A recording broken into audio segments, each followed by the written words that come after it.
Well, we've deliberately chosen Berlin for PropTech because it is a centre for technology and for innovation, so it's a natural place for us to come. I started it 7 years ago and things have moved on quite dramatically, and my view now is that to be sustainable you need to have modern technology in buildings, you need to behave in a sort of a technologically enabled way, and therefore the two come together rather neatly, so it's the next step for us, I think.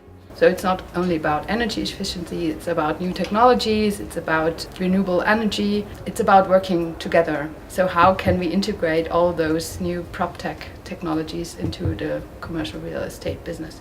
We have today a number of leaders in the real estate field who actually do sort of understand the need to drive technology. My perspective is pretty much focusing on the field of energy consumption of a building. So as a business initiative for energy efficiency, we have a lot of solution providers on our platform to reduce the energy consumption and make a building more sustainable by that. So this was the first thing we looked into it. So what kind of buildings are there? Who are the owners? What do they consume in energy? And how are the investment procedures for increasing the sustainability and decreasing the energy consumption of the building? Traditional workplaces will be reduced. A workplace of today is still the workplace of yesterday, but will not become the workplace of tomorrow.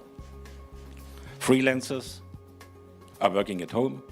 People are working at their home office in general. So there's something like 1,400 workspaces. There are more than 3,000 people connected to that building. But it's totally non-territorial. So also the board they don't have a room.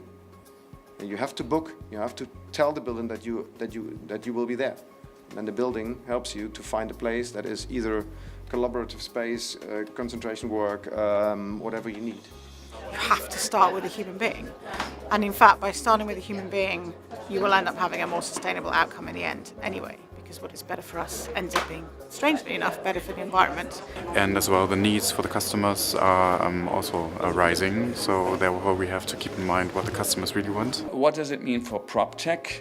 Different forms of living, like co-livings and whatever, demand new forms of mobility. So you may have a community car sharing, for instance, because we start to create communities. Working in mobility may become one integrated digitalized process.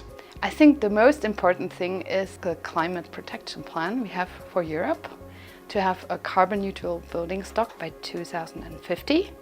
And we have to figure out how to do this because most of the buildings already exist and buildings cause about 40% of the CO2 emissions. This is why the symposium is called 40% Symposium. And we have to figure out how we can trigger more energy efficiency within buildings and with all those new technologies that exist and that we want to show to the people. Looking at the market, the last 2, 3, 5 years have been super interesting. For us, especially because 6 years ago we had to walk into buildings with a screwdriver, find the BMS, find the metering system, install meters, connect it all up, do it all manually, upload the stuff and so on. And today we still do that now and then, but more and more we get buildings with a lot of sensors, with a lot of data. And it's more about how do we get the data out in an efficient way. Well, I think it's always a nice event to meet new people and to get new ideas, because we all have a responsibility for the upcoming generations, so therefore we have to deal with it. It's been a brilliant day, lots of very interesting messaging, some reinforcing our own kind of view that actually it is possible to move towards something that is a lot more sustainable, a lot greener. But actually the other really interesting thing is consistent with our own messaging, lots of people talking about people experience and that actually being the most important thing in terms of what's going on inside buildings. And I think maybe we sometimes have to be a little bit more selfish. It's about us. How do we want to feel in the building? Do we feel comfortable in this room today? I'm not sure about the CO2 condition. I'm not so happy if you always hear the AC blowing and if you feel the wind moving. It's about circular economy. It's about using the right materials, the right approaches to designing and maintaining our buildings. It's about the aesthetic quality of building, about good architecture. So I took the view with sustainability as I do with PropTech. It's very easy to introduce these concepts into brand new buildings. Actually, it's more about our existing stock and how you sort of retrofit the existing stock. So some of the people you see today actually do that. and have some very interesting ideas. How do you do it? How do you do it inexpensively? But if you get transparency on your consumption, if you get transparency what are the buildings that are most energy consuming, then you can easily jump into these buildings and then make a plan. But I mean, really, a lot of PropTech should be about making our buildings cheaper to run.